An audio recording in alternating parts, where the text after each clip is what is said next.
किसी तो online blackmail किया जाए, न्यूड फोटो या न्यूड वीडियो वायरल करते पहले क्या कदम उठाना चाहिए उसको? एआई का यूज कैसे कैसे कर रही है अलग अलग कैटेगरी। लड़कियां तो बना रही हैं सुंदर सुंदर साड़ी के साथ फोटोज और ये लुक और वो लुक, और लड़के क्या कर रहे हैं, मोदी जी के साथ फाइट कर रहे हैं, अपने प्रधानमंत्री साथ कुश्ती खेल रहे हैं, हाथ मिला रहे हैं। बताओ। दूसरा अगर किसी व्यक्ति का इंस्टाग्राम, व्हाट्सएप पे, फेसबुक जो भी एड्स वजह अकाउंट हेट हो जाए, सर उस व्यक्ति को सबसे पहले कौन सा कदम उठाना चाहिए? और आजकल के तो जो यंगस्टर हैं वो किसी देश की सरकार गिरा सकते हैं, आपकी और मेरी बात क्यों मानेंगे? वो घर वालों की नहीं सुनते, हमारी क्या सुनेंगे? गेमिंग एप्लीकेशन वाला खुद अपनी जेब से निकाल के देगा कि पैसे। रोहित शर्मा ये कहता है कि साहब मेरी गाड़ी ले जाओ, अपने बच्चों को दे देना गाड़ी, तेरे भी तो मौसी बुआ के छोरे उनके पोते पोतियां होंगे, उनको दे दो गाड़ी। रोहित शर्मा का बेटा क्या गेम खेलता होगा क्या? और हमसे क्या कह रहे हैं जी, सट्टेबाजी करो, सट्टेबाजी करो सब। और मेरी गाड़ी और ले जाओ सट्टेबाजी कर करके। अक्टूबर से नया कानून आ रहा है जी। अच्छा। और उसमें 2 साल की सजा है इनको और 50 लाख का जुर्माना है। पब्लिक वाईफाई यूज करते हैं, अपने लिए खतरनाक साबित हो सकता है। सरकार की गलत मैकेनिज्म है ये। सरकार को सोचना चाहिए कि हमने कोई एक पोर्टल बना दिया, national cyber crime reporting portal, और उससे आम आदमी परेशान हो रहे हैं। कितने सारे साइबर ठग पकड़ लिए इन्होंने, आम आदमी को तो पकड़ने के लिए आओ मिस्टर चाय वाला। बहुत गलत हो रहा है। मतलब मैं हाई कोर्ट की इस मामले में बहुत एक्सट्रीम लेवल की तारीफ करूंगा कि सरकार के इस मैकेनिज्म पे सवाल किया है राजस्थान हाई कोर्ट ने। क्या कर रहे हैं हम आम लोगों को परेशान। एक तो पहले तो मोदी जी आके फ्रांस के राष्ट्रपति जी को यूपीआई करवा रहे हैं, अब यूपीआई करने लग गए लोग, तो खाते फ्रीज कर दो आप हमारे। बैंकिंग का इतना तगड़ा सिस्टम ये खुद को सिक्योरिटी नहीं दे पा रहा, हमारे पैसों को क्या सिक्योरिटी दे पाएगा? पहलगाम जब अटैक हुआ तो राजस्थान सरकार की 4 वेबसाइट हैक हो गई। पाकिस्तान साइबर आर्मी लिख रहा था राजस्थान सरकार की एजुकेशन वेबसाइट पे। कोई व्यक्ति आती उसको बोला थी जो तेरा बैंक अकाउंट है वो मुझे तू रेंट पे दे दे, तो मंथली 15-20 हजार ढूंढना दे बैंक पे। तो सर ये बैंक अकाउंट रेंट पे है ना सर क्या हैंड अप कर सकता है अपन? 100% गलत है। बैंक अकाउंट रेंट पे देने का मतलब है पूरी जिंदगी का तहस नहस करना। नमस्कार दोस्तों, मैं भानु प्रताप संत आपका आज एक बार फिर से स्वागत करता हूँ अपने पॉडकास्ट कानून जगत में। तो दोस्तों आज हम उस विषय पर चर्चा करने वाले हैं जो काफ़ी महत्वपूर्ण है आज के समय में, क्योंकि दोस्तों आज तक डिजिटल युग है, हर चीज़ ऑनलाइन हो रही है, सारा डिजिटल युग है आज का। तो जितना डिजिटल का युग है उसमें साइबर उतना ही ज़्यादा एक्टिव हो रहा है, तो साइबर क्राइम बहुत ज़्यादा हो रहे हैं दोस्तों। तो आज हम इस टॉपिक पर चर्चा करने जा रहे हैं, और आज के टाइम में हर व्यक्ति को ये जानना महत्वपूर्ण है कि साइबर से कैसे बच सकते हैं, जो साइबर क्राइम होता है उसे आप कैसे बच सकते हो, क्या करना चाहिए। इन सब की जानकारी के लिए आज अपने बीच में साइबर के विशेषज्ञ थे या साइबर में एकदम एक्सपर्ट जो भी है वो बोल सकते हैं, एडवोकेट आदर्श सिंगल सर अपने बीच में मौजूद है। तो सर आपका बहुत बहुत स्वागत है sir. Thank you so much brother. और आप सभी जो आपके दर्शक हैं आपके इस चैनल के, उन सभी को मेरा नमस्कार, प्रणाम। और आपने जो मुझे अपॉर्चुनिटी दी आपके चैनल पर लाकर जो भी मेरे विचार हैं वो शेयर कर पाऊँ, इसके लिए thank you so much. Thank you so much. तो सर आप इस फील्ड में तब से सर आपने अब आपकी जर्नी क्या रही सर? देखिए वही आफ्टर 12th साइंस से था मैं। साइंस फेयर वगैरह में पार्टिसिपेट किया करता था, साइंस फेयर में गया और स्टेट नेशनल लेवल पे गया था। फिर बीएससी किया, बीएससी के बाद लॉ में आ गया। लॉ के लिए भी एक आने का वो था कि कैसे आया एनजीओज़ में काम करना, और ये सब लॉ में आ गया। लॉ में आने के बाद फिर वही टेक्नोलॉजी से प्रेम था ही शुरुआत से ही। जब साइंस ली थी तो टेक्नोलॉजी तो वही सोचते रहते थे कि यार कोई ऐसा कोई है क्या लॉ में जिसमें टेक्नोलॉजी और लॉ दोनों का कोई कॉम्बिनेशन हो जाए। साइबर लॉ समझ में आने लग गया। एक सब्जेक्ट ऑप्शनल हुआ करती थी कि भाई आप लेना चाहो तो लो, नहीं दूसरी कोई सब्जेक्ट चूज़ कर सकते हो, टैक्सेशन वगैरह। साइबर ली सब्जेक्ट और उसके बाद ठीक है साइबर लॉ में अपना स्टार्ट करते हैं। धीरे धीरे साइबर लॉ की तरफ अग्रसर होते चले गए। कुछ किताबें पढ़ी, समझ में आया साइबर लॉ क्या है, और अब तो साइबर फ्रॉड का बूम है, साइबर क्राइम की दुनिया है। सर ये जो साइबर क्राइम है सर, साइबर क्राइम होता क्या है सर? ये देखिए साइबर क्राइम का मतलब सिंपल सा है। क्राइम में तो जो अपन पढ़ते हैं बेसिक सी डेफिनेशंस की मेंस रिया और एक्टस रियस कि आपको एक्ट भी करना है विद द गिल्टी माइंड। अब यही काम अगर टेक्नोलॉजी के साथ किया जाए, जैसे मान के चलिए अगर कोई कैलकुलेटर भी है ना, कैलकुलेटर में भी एक टेक्नोलॉजी है। तो कोई भी टेक्निकल मीडियम या कोई भी ऐसा सिस्टम जिसमें टेक्नोलॉजी का इन्वॉल्वमेंट है वो साइबर क्राइम है। उसमें चाहे वो आप किसी सर्वर के साथ छेड़छाड़ करें, चाहे किसी सॉफ्टवेयर के साथ छेड़छाड़ करें, कोई एप्लीकेशन ऐसा डिज़ाइन किया जाए। अब कोई प्लेन अगर हाईजैक भी कर रहे हैं, और हाईजैक भी सिर्फ हाईजैकर्स से नहीं, बाया कीबोर्ड्स साइबर अटैक प्लेन पे, जैसे अभी यूरोप में 2 दिन पहले की घटना ही है। तो ये सारी चीज़ें साइबर क्राइम की डेफिनेशन में आती हैं। ठीक है सर। हालांकि जो साइबर शब्द है भारतीय किसी भी कानून में परिभाषित नहीं है। सर जो ऑनलाइन जितनी भी धोखाधड़ी होती है सर, क्या वो सभी साइबर क्राइम में आती है? ऑनलाइन जो भी बिल्कुल, ऑनलाइन धोखाधड़ी जितनी भी होंगी साइबर क्राइम के साथ साथ उसमें जो भारतीय न्याय संहिता और इंडियन पिनल कोड जो कि अब भारतीय न्याय संहिता हो गया है, उन सभी की धाराओं में मुकदमे दर्ज किए जाते हैं। साइबर क्राइम इसलिए हुआ क्योंकि आपने ऑनलाइन मीडियम के साथ किसी कंप्यूटर रिसोर्सेज डिवाइस के साथ कोई भी क्राइम किया, उसके साथ साथ आपने चीट भी किया, क्रिमिनल ब्रीच ऑफ ट्रस्ट भी किया, तो दोनों में आपको इंक्लूड किया जाएगा। सर आज का युद्ध है सर, आज के युद्ध में सबसे हाईलाइट है, सबसे ज्यादा होने वाला साइबर क्राइम कौन सा है सर?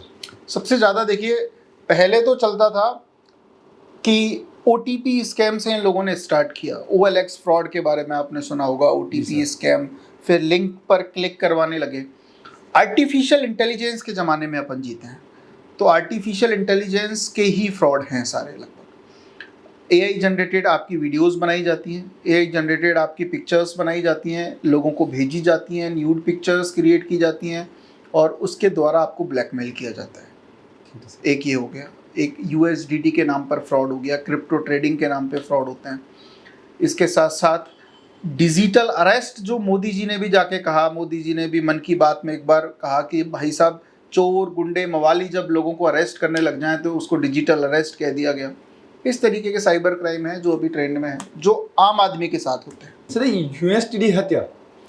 देखिए, क्रिप्टो करेंसी, हालांकि क्रिप्टो को करेंसी भी बोलना गलत है क्योंकि सरकार क्रिप्टो को करेंसी ही नहीं मानती। सरकार क्रिप्टो को मानती है वर्चुअल असेट, बट ट्रेंड में चल गया। जैसे पहले अनुच्छेद 370 था, जबकि धारा 370 कहा जाना चाहिए था, लेकिन ट्रेंड में चल गया क्रिप्टो करेंसी, तो चलो क्रिप्टो करेंसी बोल के ही इसका कहते हैं। तो USDT एक टाइप की क्रिप्टो करेंसी है। जी सर। अब भारत सरकार इसको करेंसी मानती नहीं। अगर करेंसी मान ले तो आप फिर तो USDT से बर्गर भी जाके खरीदोगे, बिटकॉइन से बर्गर भी जाके खरीदोगे, लेकिन बर्गर नहीं खरीद सकते। तो इसका यूज तो है illegal, use of crypto is illegal, but trade off crypto is legal.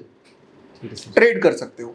अब जो नया जमाना है, जैसे मान के चलिए आपने पैसा कमा लिया जी, अब आपके पास क्या क्या ऑप्शंस हैं पैसे को इन्वेस्ट करने के लिए। आप ज़मीन में इन्वेस्ट करोगे, सोने में इन्वेस्ट करोगे, इसके अलावा जो भी आपके कोई तरीका है इन्वेस्ट करने का उसमें। लेकिन आज के ज़माने में नया आ गया क्रिप्टो में इन्वेस्टमेंट, जैसे म्यूचुअल फंड और इनमें करते थे लोग। क्रिप्टो करेंसीज, क्रिप्टोज परचेज करके रख लेते हैं। तो उसी का एक रूप है, एक छोटी सी कॉइन है जिसको हम USDT कहते हैं, जिसका मार्केट में भाव 90, 92, 95 वेरी करता रहता है। और उसके बाद इसको लोग परचेज करते हैं, बेचते हैं, भाव बढ़ जाते हैं, खरीदते हैं, बेचते हैं। आर्टिफिशियल है एक तरीके से। दूसरी USDT है सर, इसमें फ्रॉड कैसे होता है? इसमें फ्रॉड ऐसे होता है, अब USDT का मार्केट है, USDT का वैलेट ही अलग होता है। मतलब इसके लिए बैंक की आवश्यकता नहीं है। अच्छा। मतलब आपके पास अगर 1 लाख रुपए है, आपको किसी को ऑनलाइन ट्रांसफ़र करने हैं, तो आप बैंक के माध्यम से ही ट्रांसफ़र करेंगे। जी सर। लेकिन आपके पास 1 लाख रुपए की USDT है, तो आपको किसी भी बैंक की आवश्यकता नहीं है, ना स्विस बैंक की आवश्यकता, ना SBI की, और कोई लंदन वंदन में कोई नई बैंक होगी, उनके अंग्रेजों की कोई बैंक होगी, ना उसकी आवश्यकता। अब आवश्यकता आपको है वैलेट की। ब्लॉकचेन टेक्नोलॉजी पे बेस होता है ये। आपको एक वैलेट दिया जाता है, वैलेट का पर्टिकुलर एड्रेस होता है, वैलेट टू वैलेट ट्रांसफ़र होता है। तो प्राइवेसी के नाम पे लोगों को एक झुंझुना पकड़ा रहे हैं ये लोग। प्राइवेसी के नाम पे क्रिप्टो करेंसी का व्यापार है। अब फ्रॉड की कहानी ये है, मान के चलिए किसी व्यक्ति ने आपके साथ 1 करोड़ रुपए का स्कैम कर लिया। ठीक है सर। अब उस 1 करोड़ रुपए के स्कैम में जैसे ही आपको पता लगा कि यार ये तो मेरे साथ स्कैम हो गया, स्कैम होने के बाद आप क्या करेंगे? स्कैम होने के बाद आप कंप्लेंट दर्ज कराएंगे, एफआईआर दर्ज कराएंगे, आपने एफआईआर दर्ज कराई, एफआईआर दर्ज कराने के बाद उन्होंने बैंक अकाउंट को फ्रीज कर दिया, ठीक है सर। पुलिस ने बैंक अकाउंट फ्रीज करवा दिए। अब फ्रॉडिस्टर को तो पता ही है ना कि यार मेरा एक ना एक दिन बैंक अकाउंट फ्रीज होगा, जैसे ये एफआईआर कराएंगे इस पैसे को मैं लेके कैसे जाऊंगा। तो वो क्या करेगा, जब आपके साथ फ्रॉड करेगा उसी पैसे की क्रिप्टो करेंसी परचेज कर लेगा। अब फंसेगा कौन, जिसने क्रिप्टो करेंसी बेची। भाई ए पर्सन ने बी पर्सन के साथ 1 करोड़ रुपए का फ्रॉड किया, ए ने सी को बेच दी, तो पूरा पैसा सी के पास चला गया। वो उस क्रिप्टो करेंसी को लेके और फिर दुबई में जाके तो एटीएम लग रहे हैं क्रिप्टो करेंसी के, वहां तो बर्गर भी खरीद के खाओ आप। अच्छा, जमीन खरीदो क्रिप्टो करेंसी से, सोना खरीदो क्रिप्टो करेंसी से, वहां जाके ले गए। ये होता है क्रिप्टो करेंसी के नाम। सर अपन आज के टाइम देते हैं सर, हर व्यक्ति ऑनलाइन मौजूद है, इंस्टाग्राम पे, व्हाट्सएप पे, फेसबुक पे, वाली चीज़ों पे। तो और सर आज के टाइम सर काफ़ी बार देखने मिलता है कि काफ़ी लोग इंस्टाग्राम अकाउंट हिट हो जाता है। तो सर अगर किसी व्यक्ति का इंस्टाग्राम, व्हाट्सएप पे, फेसबुक जो भी एड्स वजह अकाउंट हिट हो जाए, सर उस व्यक्ति को सर सबसे पहले कौन सा कदम उठाना चाहिए? देखिए, इंस्टाग्राम हैक के लिए तो बहुत बेसिक सा प्रोसीजर है। इंस्टाग्राम पे गूगल पे सर्च करना है इंस्टाग्राम ग्रीवियंस ऑफिसर या फेसबुक ग्रीवियंस ऑफिसर। जैसे ही फेसबुक ग्रीवियंस ऑफिसर या इंस्टाग्राम ग्रीवियंस ऑफिसर सर्च करते हैं तो एक लिंक खुलती है, एक फॉर्म खुलता है। फॉर्म खुलने के बाद आपको पूछा जाता है कि कौन कौन से आप पे लिंक पे क्लिक करनी है, कैसे कैसे क्लिक करना है, ठीक है, क्या क्या डिटेल्स आपको देनी है। आप डिटेल्स भरते हैं, डिटेल्स फिल करने के बाद आपकी एक कंप्लेंट रजिस्टर्ड हो जाती है, टोकन नंबर मिल जाता है, और टोकन नंबर के बाद 2 से 3 दिन में उनका रिप्लाई आता है। अगर आप जेन्युइन है तो वो इंस्टाग्राम खुद ही रिकवर करके दे देता है। ठीक है सर। सर सोशल मीडिया के ऊपर सर फेक प्रोफाइल, होफट फोटो या ट्रोलिंग ऑनलाइन से इनके ऊपर तो ट्रोल की जाते हैं, तो इनके खिलाफ सर क्या कार्रवाई कर सकते हैं? देखिए, ये बहुत ही बढ़िया सा सवाल है कि अगर बेसिक सा समझते हैं कि मेरी किसी ने फेक प्रोफाइल बना ली जी सर, और फेक प्रोफाइल बना के मेरी न्यूड पिक्चर्स वो व्यक्ति डाल रहा है जी उस प्रोफाइल पे, या फिर उसके नाम पर किसी से पैसा वसूल कर रहा है वो व्यक्ति कि भाई साहब मैं आदर्श सिंगल बात कर रहा हूँ और आपको मैसेज किया जी भानु जी आप पैसा दे दीजिए मेरे को, आदर्श को पैसे की ज़रूरत है। अब मुझे पता लगा तो मैं 3 काम कर सकता हूँ। सबसे पहले तो साइबर क्राइम की कंप्लेंट, cybercrime.gov.in एक वेबसाइट है, वहाँ जाके मैं उसकी कंप्लेंट दर्ज करा सकता हूँ, क्योंकि मुझे 2 रिलीफ चाहिए। पहला रिलीफ क्या चाहिए जी, उसकी एक तो फेक प्रोफाइल डिलीट हो, हाँ, जो मेरे नाम पे फ्रॉड कर रहा है। दूसरा रिलीफ चाहिए, जो आदमी ऐसा कर रहा है उसको पुलिस अरेस्ट भी तो करे, क्राइम भी तो किया है उसने। तो एक तो मैंने साइबर क्राइम की कंप्लेंट दर्ज करा दी। साइबर क्राइम की कंप्लेंट दर्ज कराने के बाद में अब जैसे इंस्टाग्राम पे बनाई है तो इंस्टाग्राम ग्रीवियंस ऑफिसर सर्च करूंगा, वहाँ पे दिस फॉर्म आएगा। दिस फॉर्म के बाद वो सारे कैटेगरीज आ जाएंगी, भाई क्या क्या मेरे को इशूज़ थे, मैंने फेक प्रोफाइल का सेलेक्ट करके उसकी कंप्लेंट दर्ज करा दी, टोकन नंबर जनरेट हो गया और ग्रीवियंस ऑफिसर के पास मेरी कंप्लेंट पहुँच गई। तीसरा काम मैं उसी की प्रोफाइल पे जाके रिपोर्ट कर दूंगा और रिपोर्ट में इम्पर्सोनेशन का टैग क्लिक कर दूंगा। उसके बाद पुलिस इन्वेस्टिगेट करेगी, पुलिस इन्वेस्टिगेट करके उसको अरेस्ट करेगी। ये उसका बेसिक प्रोसीजर। अरे सर किसी तो ऑनलाइन ब्लैकमेल किया जाए, किसी की न्यूड फोटो या न्यूड वीडियो वायरल करते हैं, सर उस तो सर अगर टीचर इसी जो फोटो या वीडियो वायरल होता है तो उससे सबसे पहले क्या कदम उठाना चाहिए उसको? देखो, प्रैक्टिकल बताता हूँ, मतलब हाँ, आजकल की दुनिया में, साइबर क्राइम की दुनिया में, हर व्यक्ति को जो हम व्हाट्सएप ग्रुप वगैरह बनाते हैं ना, ऐसे 15-20 दोस्तों का एक ग्रुप जरूर होना चाहिए जी सर, जिसका काम है अगर हमारे साथ कभी भी ऐसा हो जाए उस प्रोफाइल की लिंक उस व्हाट्सएप ग्रुप में डालो और एक ही बार में 15-20 लोगों से रिपोर्ट करवाओ उसको। ठीक है एक तरीका तो ये। जी सर। दूसरा तरीका, आप किसी के पास 15-20 लोग नहीं है तो साइबर क्राइम पे जाके कंप्लेंट दर्ज कराओ। ठीक है 1930 पे भी करा सकते हो और cybercrime.gov.in पे भी जाके करा सकते हो। ठीक है। जैसे ही आप कंप्लेंट कराते हो, एक्नॉलेजमेंट नंबर मिला आपको, एक्नॉलेजमेंट नंबर के साथ साथ साइबर पुलिस स्टेशन में वो कंप्लेंट ट्रांसफर हो गई। ठीक है सर। वो और जिस प्लेटफॉर्म का यूज हो रहा है उसके ग्रीवियंस ऑफिसर के पास जाके कंप्लेंट कराओ। ठीक है यही प्रोसीजर। सर जैसे आज तक जो यूथ है वो से ऑनलाइन गेमिंग या साइबर बुलिंग साइड में काफी ज्यादा है, तो सर आजकल के बच्चों के स्टूडेंट्स इन चीजों से कैसे बचाया जा सकता है?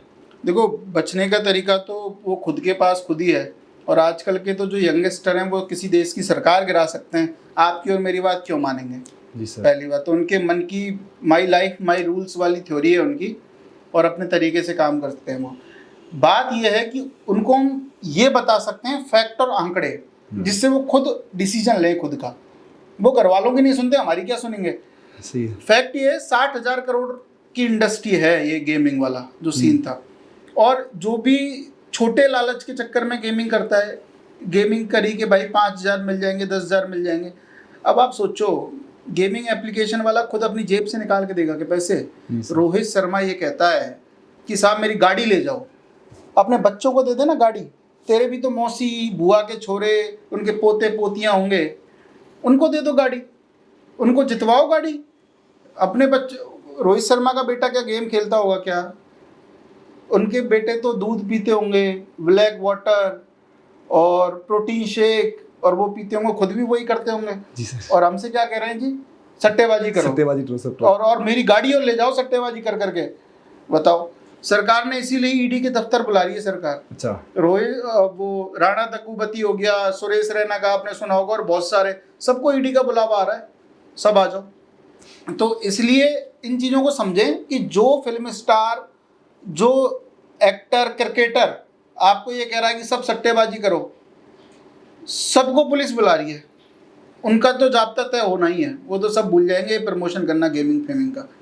अब बात आई हमारी, तो हमारे लिए ये है कि उनसे सतर्क रहें। दूसरी चीज़, किसी भी गेमिंग एप्लीकेशन का पार्ट ना बने। ठीक है सर। जैसे से ड्रीमिलियन है, छुपी जी है, ऐसे काफ़ी गेमिंग ऐप है सर। इनका ये जो अपने हीरोज है, खिलाड़ी है, क्रिकेटर सर, इनका ये एड करते हैं, तो सर ये क्या सर इनके खिलाफ से तो कार्रवाई हो सकती है या? 1 अक्टूबर से नया कानून आ रहा है जी। अच्छा। और उसमें 2 साल की सजा है इनको और 50 लाख का जुर्माना है। अब कोई भी, जैसे आमिर खान आएगा, मिस्टर परफेक्शनिस्ट बोलते हैं ना उसको, कि बिल्कुल एक नंबर का आदमी है, और वो कह रहा है कि साहब, और रणवीर कपूर को ले आया, क्या कमी है पता नहीं मेरे को, तो ये गुटखा बेच रहे हैं। बताओ, इनको खूब पैसा है, जनता खूब प्यार करती है, गुटखा तक बेच रहे हैं। गुटखा खा लो, केसर का दम, उस टाइगर शराब को भी ले आए, शाहरुख खान आ गया, टाइगर शराब आ गया, और ये सट्टेबाजियों का प्रमोशन कर रहे हैं। अब सरकार को आ गई, वैसे तो मानने वाले हैं नहीं, ये पागल कर रखा है इसने, इन्होंने यूथ को, तो इनके लिए 50 लाख और 2 साल की सजा। 2 साल की सजा हो जाएगी तो जेल में काटेंगे, फिर काहे का, कहाँ गुटखा बेच पाएंगे, कहाँ ऐड कर पाएंगे सट्टेबाजी। तो मतलब अब ये भी एक कानूनी अपराध है? हाँ, कानूनी अपराध है। 1 अक्टूबर से बंद कर दिए जी। ड्रीम 11 ने मनी गेम करवाना बंद कर दिया। रोहित शर्मा की पोस्टें हट गई, सबकी पोस्टें हट गई, टीम इंडिया की आप टी शर्ट से ड्रीम 11 हट गया। अपन से तो पब्लिक वाईफाई यूज करते हैं, तो सिर्फ पब्लिक वाईफाई अनजान व्यक्ति पब्लिक वाईफाई यूज करना सर अपने लिए खतरनाक साबित हो सकता है। 100% खतरनाक। आप मेरे ऑफिस में आए, आपने जी कहा जी आदर्श जी वाईफाई का पासवर्ड दे दो। आपने जैसे ही वाईफाई का पासवर्ड लिया, तो जो मेरा इंटरनेट सर्विस प्रोवाइडर कंपनी है, उसके पास आपकी सारी डिटेल पहुंच गई। हालांकि ये ऐसे इजीली लीक नहीं होती, लेकिन पब्लिक वाईफाई का क्या पता, किसी ने वाईफाई बनाया, सारी डिटेल्स, जो आपको इंटरनेट दे रहा है, आपको क्या लगता है वो आपसे कुछ नहीं लेगा? वो इतना खर्चा करके पब्लिक वाईफाई बना रहा है, वो सारी चीज़ें कर रहा है, और इस दुनिया में कुछ चीज़ फोकट की मिलती है क्या? नहीं सर। 100% अनसेफ है, 100% अनसेफ है। और पब्लिक वाईफाई से कभी भी हैक हो जाए आपका फ़ोन। अपन आज से यूट्यूब देखते हैं सर, ये पेंटिंग वाले काफ़ी फ्रॉड हो रहे हैं कि मतलब तो लिंक आता है, पैसे साफ हो जाते हैं, तो सर इन सब से बचाव के लिए क्या कर सकते हैं? अब बचाव के लिए तो यही है, OTP किसी को मत दो, लिंक पे क्लिक मत करो। और आजकल तो पहली क्लास का बच्चा भी है ना, उसको पता है कि लिंक पे क्लिक नहीं करनी है, काम तो एक OTP नहीं देना। जी सर। फिर भी देते हैं।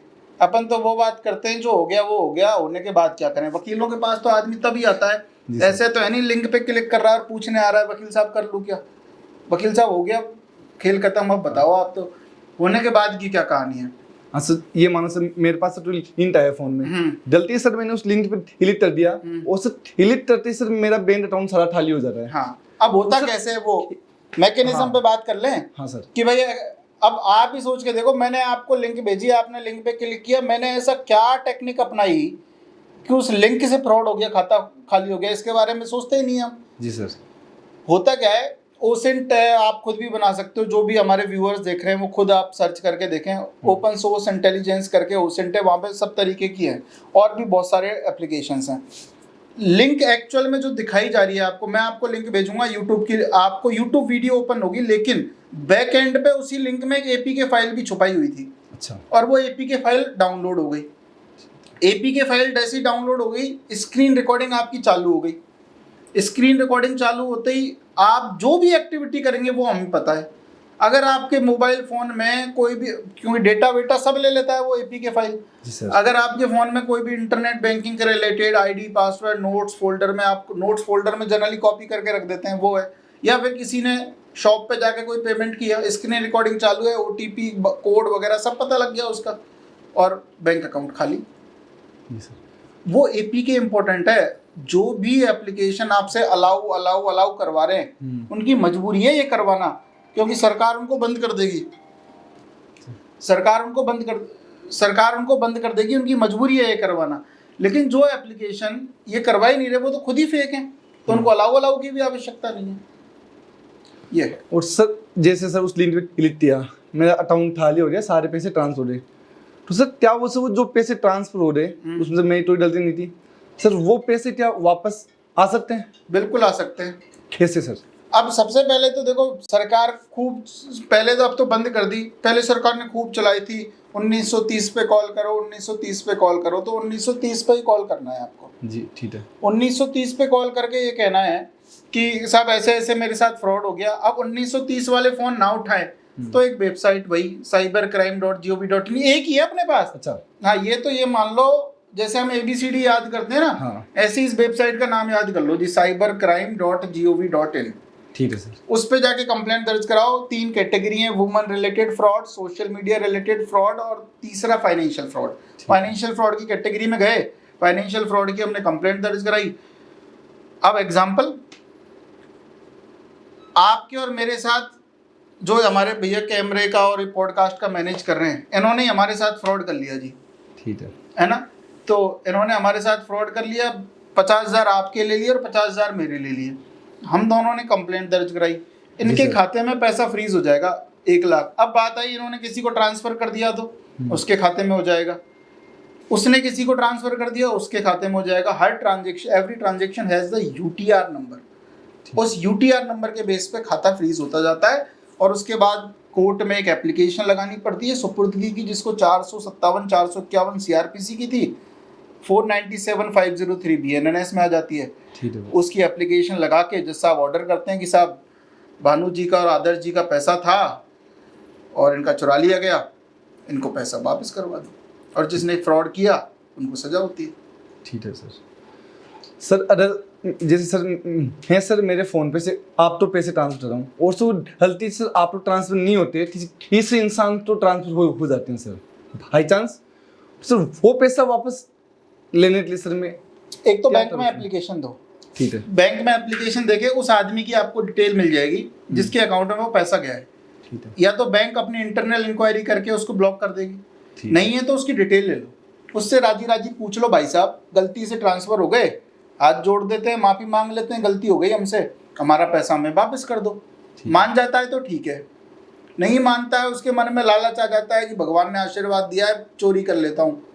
क्योंकि चोरों की भी कहानी पता है आपको क्या है, हर जैसे आप कहीं केस लड़ने जाते हो, कोई काम करने जाते हो, भगवान के पास आशीर्वाद लेते हो, मंदिर में जाते हो, तो चोर भी ऐसे ही हैं। चोरी करने जाने से पहले भगवान के पास जाते हैं जी, 1100 रुपये का प्रसाद चढ़ाऊंगा, चोरी करनी है, वो भी अपना परसेंट देते हैं। हाँ, वो भी अपना भगवान से आशीर्वाद लेने जाते हैं। तो ऐसा अगर उसके मन में फीलिंग आ गई कि साहब चोरी कर लेते हैं, तो 1930 पे कॉल करा दो, वो साइबर क्रिमिनल की कैटेगरी में ही आएगा। वो अपन सर ऐसे केस देते हैं कि जैसे भूटान डाल रहा है सर, उसकी कोई गलती नहीं है, कोई तीसरा व्यक्ति आता है, उसको ऑनलाइन पेमेंट करते ज़्यादा कोई सामान खरीदता है उससे, वो सर वो पैसा फरोटा होता है, वो sir Bhutan data account freeze हो जाता है, ब्लॉक हो जाता है, बल्कि उसकी गलती नहीं है सर। ऐसे काफ़ी लोग परेशान हैं इस चीज़ से, काफ़ी लोग ऐसे अकाउंट फ्रीज हो रहे हैं, ब्लॉक हो रहे हैं, तो सर इस चीज़ का क्या सोल्यूशन थी, जो ये जो हीरोस लोड है ये इससे ऐसे निकल सकते हैं? देखो 3 तरीके के सॉल्यूशन है इसके। पहला, आप लीगली रिप्रेजेंट करें कि आपकी कोई गलती नहीं है, क्योंकि अगर आपके पास पैसा आया है वो फ्रॉड का पैसा है, भाई किसी ने चोरी की, चोरी करके किसी के पास गया, किसी ने किसी के पास, और लास्ट में जाके पहुंच गया, मान के चलो किसी ने फ्रॉड कर लिया, और फ्रॉड, अपन तो वकीलों का ही एग्जांपल लेते हैं, फ्रॉड करके आया, सारी चीज़ें घूमता घूमता लेयर 5 में जाके किसी आदमी ने हमें हमारी फीस दे दी। अब हमारी थोड़ी ना गलती है इसमें, हमारी तो फीस है, हम तो केस लड़ रहे हैं उसका, जी सर। तो उसके बाद क्या करना है, सबसे पहला काम रिप्रेजेंटेशन देना है साइबर सेल को, ये बताना है भाई साहब मैं दुकानदार आदमी हूँ, मैं वकील हूँ, मैं वकालत करता हूँ, हाई कोर्ट जाता हूँ, ट्रायल कोर्ट जाता हूँ, और ये मेरा खाता गलत फ्रीज कर रखा है। और उसको प्यार से समझाते हैं। पहला तरीका तो यही है, पुलिस को नोटिस भेजा और रिप्रेजेंटेशन भेजा कि इंस्पेक्टर महोदय करवा दीजिए काम। नहीं मानते हैं इंस्पेक्टर साहब तो फिर हाई कोर्ट में उनको बुला लो, रिट लगा के, सिविल रिट लगती है इसके लिए कि आप बताइए, आपकी जांच रिपोर्ट पेश करिए। भाई जांच तो इंस्पेक्टर ही करेगा। हाँ। इंस्पेक्टर करेगा या उसका सबऑर्डिनेट करेगा या उसका हायर ऑफिसर करेगा। जांच में तो बताएगा अगर मैं अपराधी हूँ, मैंने अपराध किया है तो जांच में दिखा मेरे को, नहीं है तो मेरा खाता अनफ्रीज करो। तो दो तरीके कौन से हुए, पहला साइबर सेल को रिप्रेजेंटेशन भेजा, मान गया ठीक है, नहीं माना तो फिर हाई कोर्ट में रिट। तीसरा तरीका है ट्रायल कोर्ट में एप्लीकेशन लगती है। वो लगती कहाँ है, राजस्थान का व्यक्ति हूँ मैं, राजस्थान की मेरी एक किराने की दुकान है, मेरे से कोई 42 रुपए की चीनी खरीद के लेके गया, मुझे नहीं पता चीनी का भाव कितना है, 42 की मान लेते हैं अपन, तो 42 रुपए की चीनी खरीद के लेके गया जी, 42 रुपए उसने ट्रांसफर कर दिए, 100 रुपए उसने सट्टेबाजी करके जीते थे। अब उसको खीर खानी थी कि 100 रुपए जीत गए, 42 रुपए की चीनी खरीद ले गया, मेरा खाता हो गया फ्रीज। रियल केस बता रहा हूँ। अच्छा। हाँ, हाई कोर्ट से ऑर्डर करवाए, 42 रुपए का ऑर्डर करवाया है। ठीक है सर। हाँ, अब वो पता नहीं वो सट्टे में जीता कैसे जीता, लेकिन चीनी खरीद के लेके गए, वो कुछ खरीद के लेके गया 42 रुपए का। ठीक है। तो 42। अब वो विशाखापट्टनम से कंप्लेंट थी, आंध्र प्रदेश से कंप्लेंट थी। आंध्र प्रदेश को हमने वो नोटिस भेजा, सबसे पहले तो उन्होंने माने नहीं वो, फिर हमने हाई कोर्ट में रिट लगाई। अब उनका फोन आए कि जी हाई कोर्ट के नोटिस आ गए हैं जी, अभी हम कर देते हैं, ये कर देते हैं, वो कर देते हैं। मैंने क्या रहने तो, अब तो हाई कोर्ट से ऑर्डर ही करवाएंगे हम। मैंने कहा आप तो राजी राजी मानते ही नहीं हो, जब तक आप, वो भी तो नहीं मान रहे ना साइबर सेल वाले, उनको भी तो फिर लास्ट में अपना हाई कोर्ट है। ट्रायल कोर्ट का रहता है जिस जगह का जुरिडिक्शन है, जैसे मैं राजस्थान का आदमी हूँ और विशाखापट्टनम से अकाउंट फ्रीज है, तो मैं विशाखापट्टनम की उस कोर्ट में एप्लीकेशन लगाऊंगा जिस थाने के जुरिडिक्शन में वो कोर्ट आती होगी। ठीक है सर। और वहाँ पे वही 497 और 503 की एप्लीकेशन और खाता अनफ्रीज करा लूँगा। ठीक है। तो सर जैसे टीसी अकाउंट में सर 5 लाख रुपए हैं, और सर उसमें फरोटे 10 रुपए आ जाते हैं, तो सर वो 10 रुपए ही ब्लॉक होंगे कंप्लीट, उस व्यक्ति के 5 लाख रुपए ब्लॉक हो जाते हैं? 10 रुपए ही ब्लॉक होने चाहिए। और मैं तो कहता हूँ जी 10 रुपए की भी अगर आपके पास पूरा प्रूफ नहीं है ना, तो वो 10 रुपए भी ब्लॉक नहीं होने चाहिए। अरे यार, किसी आदमी ने 10 रुपए की चाय पी ली, उस चाय वाला ने क्या काय का धूड़ का फ्रॉड कर लिया। बेचारा सुबह 4 बजे जगता है, वो आदमी 4 बजे जग के अपना पूरा काम संभालता है, चाय पिलाता है, रात को 11 बजे जाता है। किसी चाय वाले से बात करो आप, उससे पूछो कि भाई क्या शेड्यूल है, देखो भाई साहब कर रहे हैं बस हम, और उसका भी आप खाता फ्रीज कर दो। उसको दूध लाना है उसी खाते से, कैश तो कोई रखता ही नहीं है जी सर। उसको उसी खाते से दूध खरीदना है, उसी खाते से चीनी खरीदनी है, उसी खाते से और कोई सामान खरीदना है, और उसके बाद उसका खाता फ्रीज कर दो। 5 लाख रुपए क्यों फ्रीज कर दोगे आप? सरकार की गलत मैकेनिज्म है ये। सरकार को सोचना चाहिए कि हमने कोई एक पोर्टल बना दिया, national cyber crime reporting portal, और उससे आम आदमी परेशान हो रहे हैं। कितने सारे साइबर ठग पकड़ लिए इन्होंने, आम आदमी को तो पकड़ने के लिए आओ मिस्टर चाय वाला। सर ये सर अपने जयपुर का केस है सर, अभी हाल ही में हुआ था सर, मैंने भी सुना था सर, वीडियो डेटा सर। हाँ। आपने भी डाली सर ये वीडियो कि सर वो एक चाय पीने आता है व्यक्ति, सर वो 10 रुपए फोन पे कटे जाता है उसको, उसको चाय वाला सर अकाउंट फ्रीज हो जाता है। चाय वाले का तो वो हो ही गया, चाय वाले का केस है। मैं और इंटरेस्टिंग केस बताता हूँ आपको। अभी एक मोमोज वाली का अकाउंट अनफ्रीज कराया हमने जी सर, और वो हाई कोर्ट की साइट पे ऑर्डर है, और वो शायद पड़ी होगी, वो लिख भी डिस्क्रिप्शन में लिख देना उसका ऑर्डर की लिंक का, अपील नंबर वगैरह सब लिख देना, अपना रिट नंबर लिख देना। ठीक है। मोमोज का एक ठेला चलाती है, रोशन मोमोज सेंटर के नाम से है, और वो प्रताप नगर साइड में उनका ठेला है, पूरे वैन है, फूड वैन है, फूड लाइसेंस है, जीएसटी नंबर है, सिक्किम की रहने वाली एक महिला है, और उनके पास कोई 60 रुपए की तो नॉर्मल मोमोज देती है, आई थिंक वो 80 रुपए के फ्राइड ब्राइड करके वो देते हैं, वो पूरा डाल डूल के ऐसे कुछ देती है। 350 रुपए के लिए खाता फ्रीज, और 350 रुपए की भी कंप्लेंट आप बताओ कहाँ कहाँ से, जम्मू कश्मीर, तेलंगाना, हैदराबाद, और यहाँ 3 जगह, और महाराष्ट्र, और 3 जगह से साइबर क्राइम की कंप्लेंट। 350 रुपए का डिस्प्यूट अमाउंट किसी ने, यार अब 60 रुपए की तो खा ही लेगा ना आदमी प्लॉट, अब वो उससे थोड़ी देखेगा भाई ये मोमोज खा रहा है मेरे, ये फ्रॉडस्टर है नहीं है, हमें क्या पता वो फ्रॉडस्टर है। तो उनका खाता फ्रीज हो गया, जैसा आपने ऑर्डर कर लिया उनका खाता अनफ्रीज हुआ, सारे काम हुए। और ये कहा कि साहब डिस्प्यूटेड अमाउंट को छोड़ के आप पूरा खाता फ्रीज नहीं कर सकते। ठीक है सर। और अभी तो सेंट्रल गवर्नमेंट का भी जवाब आना बाकी है और अक्टूबर में फाइल लगेगी। बहुत ब्रॉड लेवल पे चल रहा है और जो हमारे हाई कोर्ट के ऑनरेबल जस्टिस हैं वो भी इसके लिए बहुत कि ये बहुत गलत हो रहा है। मतलब मैं हाई कोर्ट की इस मामले में बहुत एक्सट्रीम लेवल की तारीफ करूंगा कि सरकार के इस मैकेनिज्म पे सवाल किया है राजस्थान हाई कोर्ट ने और सरकार को शायद कुछ नींद खुले उसकी कि क्या कर रहे हैं हम आम लोगों को परेशान। एक तो पहले तो मोदी जी आके फ्रांस के राष्ट्रपति जी को यूपीआई करवा रहे हैं, अब यूपीआई करने लग गए लोग तो खाते फ्रीज कर दो आप हमारे। और सर जो सर ये साइबर फ्रॉड ऐसा है तो सर ये अकाउंट में वापस आ सकता है? साइबर फ्रॉड का पैसा बिल्कुल आ सकता है ना अकाउंट में वापस।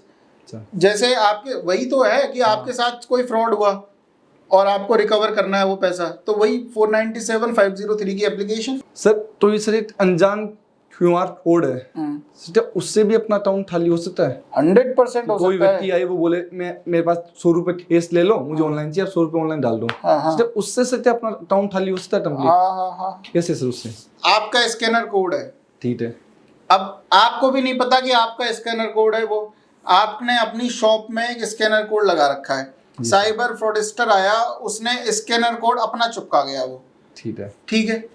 और स्कैनर कोड में क्या था, उसकी लिंक छुपी हुई थी।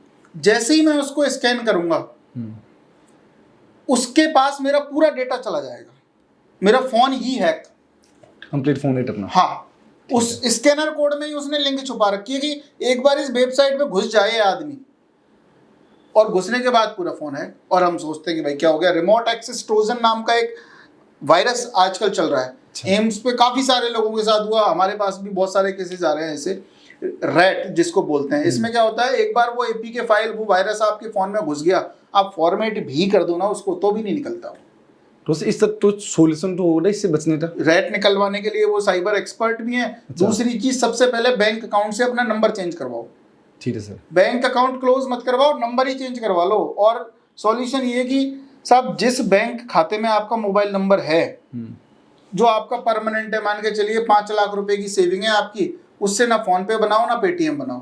फोन पे पेटीएम उस अकाउंट से बनाओ जो छोटा छोटा आपको ट्रांजेक्शन्स करने, किसी को 10 रुपए देने हैं, 50 रुपए देने हैं, उसके लिए सेविंग वाले अकाउंट से। अरे आपको फोन पे में किसी ने भेज दिया, फोन पे का 4 डिजिट का कोड, पेटीएम का 4 डिजिट का कोड निकाल लिया पैसा, क्या करोगे आप? तो मतलब आजकल ऑनलाइन पैसा ट्रांसफर करना भी काफी नुकसानदायक अपने लिए। अरे सर बैंक नहीं बच पा रही है। अभी 4 दिन पहले आपने बैंक की न्यूज सुनी होगी। अच्छा, वो एसबीआई और 2-3 पीएनबी के साथ, वो पीएनबी के साथ हुआ था। पीएनबी बैंक लोगों के पैसे निकाल रहे हैं, पैसे कट ही नहीं रहे। आपके अकाउंट में 5,000 रुपए हैं, आप निकालते रहो, 5 लाख निकाल लो, दौड़ादड़ पैसे निकल रहे हैं, शो ही नहीं कर रहा वो। कितने रुपए का, करोड़ों रुपए का फ्रॉड हुआ है। मोबीक्विक के साथ हुआ है अभी। ये लोग बैंकिंग का इतना तगड़ा सिस्टम, ये खुद को सिक्योरिटी नहीं दे पा रहा, हमारे पैसों को क्या सिक्योरिटी दे पाएगा? मतलब जब गवर्नमेंट सिक्योर नहीं तो आम जनता कहां से सिक्योर हो सकती है? सरकारी हुई ना साइटें हैं। पहलगाम जब अटैक हुआ तो राजस्थान सरकार की 4 वेबसाइट हैक हो गई। पाकिस्तान साइबर आर्मी लिख रहा था राजस्थान सरकार की एजुकेशन वेबसाइट पे। तो फिर आम जनता कहां पे सिक्योर हो रही सर? ये तो सोचनीय विषय है। हाँ, सोचनीय भी है और समझदार होने की सख्त आवश्यकता है। सरकार, आपको क्या लगता है कोई भी सरकार आएगी, चाहे कांग्रेस हो, चाहे बीजेपी हो, चाहे फलाना ठिकाना XYZ कोई भी हो, वो हमारे लिए सोचेगी कि भाई साहब आदर्श सिंघल के साथ और भानु प्रताप जी के साथ साइबर फ्रॉड हो जाए तो मैकेनिज्म ही तो बना सकते हैं। और फिर कह देंगे गाइडलाइन जारी करके, साहब हमने तो कॉलर ट्यून लगवा दी थी कि आप किसी पे ध्यान मत दो, ये मत करो, वो मत करो। मर्डर के लिए भी कानून तो है ही कि किसी का मर्डर मत करो, फांसी की सजा है, आजीवन कारावास है, लेकिन होते ही है मर्डर तो। जी सर। तो इसीलिए है ये जो साइबर क्राइम है सर अपनी सिटाइट इजीली सर इसकी सिटाइट हाँ पर दर्ज हो सकती है, कैसे दर्ज हो सकती है? cybercrime.gov.in। ठीक है, एक ही है जो है, बस वन एंड ओनली यही है। मैं 4 चीजें कुछ भी बता दूं, सब प्राइवेट हैं, सब फर्जी हैं, किसी के साथ फ्रॉड। सरकार ये कहती है जी हमारे पास एक ही चीज है। ठीक है सर। cybercrime.gov.in। अमित शाह जी खूब आते हैं, न्यूज चैनलों पे आते हैं कि 1930 पे कॉल कर दो, 1930 यहाँ को 50 वेबसाइट बनाने से अच्छा एक वेबसाइट पे हमने सब कुछ डाल दिया। ठीक है सर, यही है जी सर। अपन इसके ऊपर ऑनलाइन शिकायत दर्ज कर सकते हैं? बिल्कुल कर सकते हो। गजब की चीज ये है कि पहले आदमी के साथ फ्रॉड हो जाता था तो वो थानों में जाके चक्कर काट रहा है, थानेदार साहब को हो थानेदार साहब लिख लो, जिसका कोई विधायक मंत्री जानकार नहीं है उसकी एफआईआर भी नहीं लिख रहे ज़्यादातर, तो फिर जाते हैं वकीलों के पास, फिर वकील 156(3) वाली प्रोसेस करते हैं। कहीं जाने की ज़रूरत नहीं है, cybercrime.gov.in जाओ, रजिस्टर्ड एक कंप्लेंट पे कंप्लेंट दर्ज कराओ, अपने आप थाने में पहुंच जाएगी और पुलिस वाले का नंबर आ जाएगा आपके मोबाइल फोन पे मैसेज कि ये आपके इन्वेस्टिगेशन ऑफिसर है, कोऑर्डिनेट कर लो, उनका खुद का फोन आ जाएगा, सब आ जाओ बयान देने। ठीक है सर। हाँ हम वरना सर ऐसे जब कोई व्यक्ति हमारे थाने में जाता है सर वो तो सर एफआईआर लेते ही नहीं है। हाँ, वो तो इग्नोर मारते हैं। और किसी के साथ मान के चलो 5,000 रुपये का फ्रॉड हो गया, किसी स्टूडेंट को कमरे का किराया देना है 5,000 रुपये का, हाँ सर, उसके लिए तो 5,000 ही 50 लाख के बराबर है। अनिल अंबानी का 50 लाख और इसका 5,000 बराबर ही है, बराबर है सर, सही है सर। उसके लिए तो वो जाएगा और वहाँ 5,000 की कोई कंप्लेंट नहीं लिख रहा, उसके लिए क्या, और वहाँ भी बैठ जा, वेट कर ले, हमारे पास इतना काम है, ये काम है, वो काम है। बिजी लोग हैं ना पुलिस वाले, तो वेरी बिजी। हाँ, उनके पास तो दुनिया का पता नहीं क्या, दुनिया को बचाना है उनको, तो बहुत, चलो ठीक है, वो अपना काम करते हैं। आम आदमी को लगता है कि कोई उसकी नहीं सुन रहा है तो cybercrime.gov.in पे जाके कंप्लेंट दर्ज करा। क्या सर तो आम व्यक्ति डायरेक्ट साइबर सेल में जाते हुए शिकायत कर सकता है? 100% कर सकता है, साइबर सेल में जाए। और मैं तो सजेस्ट करूंगा हर व्यक्ति को कि वो कंप्लेंट दर्ज भी कराए और दर्ज कराने के बाद साइबर सेल जाए जरूर। अच्छा, कम से कम वो देखे तो सही। ऐसा नहीं है कि हर पुलिस वाला ही बेकार है, काफी अच्छे पुलिस वाले भी मिलेंगे, देखे तो सही और बात तो करे।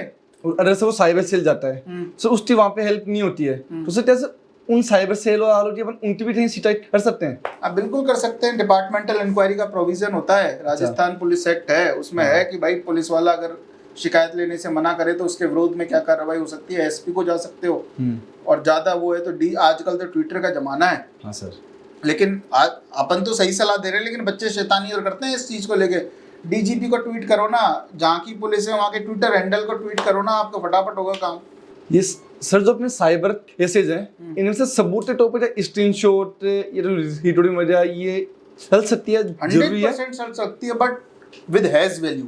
अच्छा, हैज वैल्यू के साथ चल सकती है। जैसे चाकू है, चाकू पे ब्लड स्टेन लगा है, खून के धब्बे लगे हुए हैं, एफएसएल होती है ना उसकी। हाँ सर, ऐसे ही किसी भी इलेक्ट्रॉनिक एविडेंस को एडमिसिबल कराने के लिए उसकी हैश वैल्यू निकाली जाती है, तो हैश वैल्यू के साथ बिल्कुल सही है, मैप होता है हैश वैल्यू एक तरीके का। और सर अगर तो पीड़ित व्यक्ति की पुलिस वाले एफआईआर लेने से मना कर देते हैं तो सर आगे क्या कार्रवाई? भैया सबसे पहले बात, अगर पुलिस वाला किसी व्यक्ति की एफआईआर लेने से मना कर दे तो सबसे पहला काम एसपी को एक लेटर लिखो कि साहब, एसपी होता है जिले का मालिक पुलिस डिपार्टमेंट का, कि साहब आपके इस थाने का थानेदार साहब मेरी कंप्लेंट नहीं लिख रहे, मैं बहुत पीड़ित व्यक्ति हूँ। एसपी साहब भी उसी कैटेगरी के निकले, मान के चलो रील वील बनवा, आजकल तो ये इनको आईपीएस पाईपीएस को रील वील बनवाने का भी तगड़ा शौक लगा हुआ है। जी सर, हाँ, काफी चल रहा है, काफी ट्रेंड में। तो अगर वो रील वील के चक्कर में बिजी हैं और वो नहीं सुन रहे हैं तो फिर वकील के पास जाके 156(3) की दरखास्त है और कोर्ट से एफआईआर दर्ज कराने का प्रावधान है। और साइबर के मामलों में तो EFIR और है, E0 FIR। अगर 10 लाख से ऊपर का फ्रॉड है, दिल्ली में चल रहा है ये, तो आप 1930 पे कॉल कर दिए ना cybercrime.gov.in पे, तो रजिस्टर्ड करनी पड़ेगी। और नए कानूनों में तो बाया मेल भी आप कर सकते हो, आप मेल भी कर दीजिए पुलिस डिपार्टमेंट की मेल आईडी पे आप। और ये गूगल पे आजकल सब चीज़ अवेलेबल है, हर पुलिस डिपार्टमेंट की मेल आईडी आपको गूगल पे मिल जाएगी। वैसे अपनी इंडिया में साइबर क्राइम से बचने के लिए कौन कौन से कानून व्यवस्था है? इंफॉर्मेशन टेक्नोलॉजी एक्ट है जी सर, इंटरमीडिएरी रूल्स हैं जी सर, 2 ही है अभी। अच्छा, DPDP digital personal data protection act ये लेके आने वाले हैं, इस पे अभी काम चल रहा है। हालांकि इन्होंने कानून बना दिया, सब कुछ बना दिया, एनफोर्स कब करेंगे वो पता लगेगा। We have only the information technology act, उसी का 79 का इंटरमीडिएरी रूल बना है। इंटरमीडिएरी का मतलब ये फेसबुक, व्हाट्सएप, इंस्टाग्राम और इन सब को, यूट्यूब फूट्यूब को, इनको अगर धंधा करना है, इनको धंधा करना है तो हमारे देश के कानून के हिसाब से करना पड़ेगा। इसके लिए बनाया 2021 में कानून। अच्छा सर, अपना से जो ITA 2000 था सर, जो उसके अंदर से जो आज तक साइबर क्राइम हो रहा है सर, इस साइबर क्राइम देखते हुए उसके अंदर से क्या कुछ बदलाव की जरूरत है? बहुत सारे अमेंडमेंट्स हुए। 2021 का जो अमेंडमेंट था, जो इंटरमीडिएट रूल्स लाए, उसी का पार्ट है। 17 में हुए, 2008 में अमेंडमेंट्स हुए, काफ़ी सारे अमेंडमेंट हुए। सर ये जो ऑनलाइन धोखाधड़ी ये होती है ये सर आईटी एक्ट में होती है फिर बीएनएस में भी इनकी तारें होती नहीं है? नहीं, दोनों धाराओं में हो सकता है। अब धोखाधड़ी के लिए तो बीएनएस में अलग से प्रोविजन नहीं है, चीटिंग के लिए अलग से प्रोविजन नहीं है, विश्वासघात के लिए अब जैसे मान के चलिए कि आपकी फेक प्रोफाइल बना ली, जी सर। अब फेक चीटिंग बाई इम्पर्सोनेशन के लिए अलग से सेक्शन 66C और डी के बारे में बात कर रहा है। आइडेंटिटी थेफ्ट भी हुई और चीटिंग बाई इम्पर्सोनेशन भी हुई। ठीक है सर। इसके साथ साथ जिस व्यक्ति ने बनाई उसने आपके साथ चीटिंग भी की तो 420 भी लग जाएगा, जो 318 हो गया है। 406 जो क्रिमिनल ब्रीच ऑफ ट्रस्ट 316 वो भी लगाते हैं। तो बिल्कुल दोनों के प्रोविजन है। सर हाल ही में सर एक मैटर सुनने तो आया था, एक क्लाइंट था कि सर कोई व्यक्ति आती उसको बोला था जो तेरा बैंक अकाउंट है वो मुझे तू रेंट पे दे दे, तेरा मंथली 15-20 हजार ढूंढना रेंट बैंक पे। तो सर ये बैंक अकाउंट रेंट पे है ना सर क्या हैंड अप कर सकता है अपन तो? 100% गलत है। बैंक अकाउंट रेंट पे देने का मतलब है पूरी जिंदगी का तहस नहस करना। कैसे सर? अब मान के चलिए किसी व्यक्ति ने अपना बैंक खाता रेंट पे दिया, आप तो 20,000 की बात कर रहे हो, लाख 5-5 लाख में लेने को तैयार हैं। अच्छा। लाख रुपए में बैंक अकाउंट रेंट पे दे दिया। ठीक है। मैं नहीं दे दिया, मान के चलो मैंने किसी को अपना खाता रेंट पे दे दिया। ठीक है सर। और मेरे से क्या कहा, जी आदर्श जी आपको पैसे मिलेंगे, मुझे ज़रूरत थी साहब, मुझे इलाज करवाना था, मेरे को पैसे की ज़रूरत थी, मेरा दे दिया। उस आदमी ने क्या किया, उस खाते में जो फ्रॉड किया, आपके साथ डिजिटल अरेस्ट किया, आपके साथ और कोई साइबर क्राइम किया, 5 करोड़ रुपए आ गए। अब साइबर फ्रॉडस्टर इतना अगर 5 करोड़ रुपए का फ्रॉड वो कर सकता है तो इतना बेवकूफ़ तो नहीं है कि खुद के खाते में वो पैसा लेगा। हाँ वो पैसा लेगा मेरे खाते में। ठीक है। वो लेगा जिसका खाता रेंट पे लिया है। ठीक है। अब उस व्यक्ति के खाते में पैसा ले लिया उस आदमी ने, अब आप एफआईआर किस पे कराओगे? इस खाते में पैसे आएंगे उस पे उस पे होगी। हाँ। तो एफआईआर किसके पे हुई? उस व्यक्ति के जिसने खाता किराए पे दिया, रेंट पे दिया। 1 लाख रुपए में तो वो राजी हो गया। हाँ। लेकिन 5 लाख रुपए की तो 5 करोड़ रुपए का तो एलिगेशन लग गया, पूरी जिंदगी भर जवाब देता रहे। और वो अब क्या करेगा, अब वहां से ही शुरू होता है यूएसडीटी और गेमिंग वाला फ्रॉड। अब वो क्या करेगा, उस 5 करोड़ खाता भाई उसी के पास है, 5 करोड़ रुपए की क्रिप्टो करेंसी यूएसडीटी बिटकॉइन अंट कुछ खरीद लेगा और वो लेके चले जाएगा China, Dubai, Laos, Cambodia, Vietnam, और वहां जाके आराम से जमीन खरीदेगा। और वहां जमीन मिलती है वहां तो क्रिप्टो में। तो सर कोई व्यक्ति इस देश में फंस जाता है, तो इससे निकलने के लिए सबसे पहले तो उस आदमी पे एफआईआर कराओ जिसने खाता किराए पे लिया है आपका। ठीक है। उस आदमी के खिलाफ एफआईआर कराओ उस खाता किराए पे। फिर जिस साइबर सेल से कंप्लेंट हुई है उस एफआईआर की कॉपी उसको भेजो रिप्रेजेंटेशन के साथ कि साहब मुझे पकड़ने मत आना, मैं तो खुद पीड़ित आदमी हूँ, मेरे साथ तो खुद के साथ फ्रॉड हुआ है। हाँ सर। मैंने तो इस तरीके से खाता रेंट पे लिया, जितना अपराध मैंने किया है खाता रेंट पे देने का उतनी सजा के लिए मैं जिम्मेदार हूँ, लेकिन इस 5 करोड़ की सजा के लिए जिम्मेदार नहीं हूँ। अगर वो सोचे कि मैं बिल्कुल बच जाऊंगा, मेरे को कोई अवार्ड मिलेगा, तो अवार्ड तो मिलना है नहीं उसको।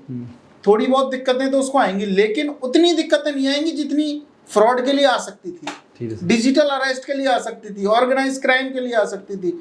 आजीवन कारावास की सजा हो सकती है, उससे वो बच जाएगा अगर वो अपना सच बताए तो।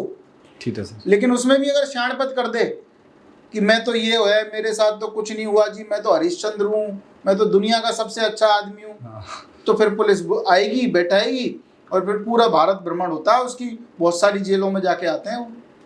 और सर जैसे सर अभी सुनने में आया था सर कि कोई अनपढ़ व्यक्ति है सर, उस चीज से सर आज हम फोन सर सबके पास रहता सर, मोबाइल सिम है सर, तो ये सर व्यक्ति जिसको सर मैं जानता भी नहीं, वो सर मेरे मोबाइल नंबर से फर्जी बैंक अकाउंट खुला लेता है सर। वो फर्जी बैंक अकाउंट खुलाते हैं सर, वो उससे ऑनलाइन फ्रॉड कर रहा है या पैसा जो भी एक्सट्रा जेड कर रहा है सर, तो वो उसे कर लिया। तो थोड़े दिनों बाद सर मुझे पता चलता है कि मेरा जो पर्सनल बैंक अकाउंट है वो भी फ्लॉड हो गया, मेरे पास थाने वाले आ रहे हैं, वो आ रहे हैं सर। तो इससे बचने के लिए क्या हो सकता है सर? ये होता क्या है सर? हाँ, एफआईआर कराओ, वही होता है, फ्रॉड का पैसा उसके अकाउंट में करवाना होता है उनको। उसके बाद क्रिप्टो गेमिंग के तरीकों से वो चले जाते हैं, हीरे खरीद लेते हैं, चले जाते हैं।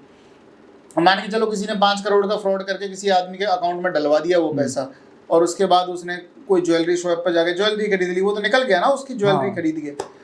अब सिम कार्ड उसने अटैच करवा ली, खाता खुलवा लिया, सारे काम कर लिए, और गरीब व्यक्ति भी ऐसा भीख मांगने वाला व्यक्ति है, उसको हाँ, बढ़िया से कपड़े वपड़े दिलवा के और वहां ले गया और खाता खुलवा के और उस पर फ्रॉड कर रहा है।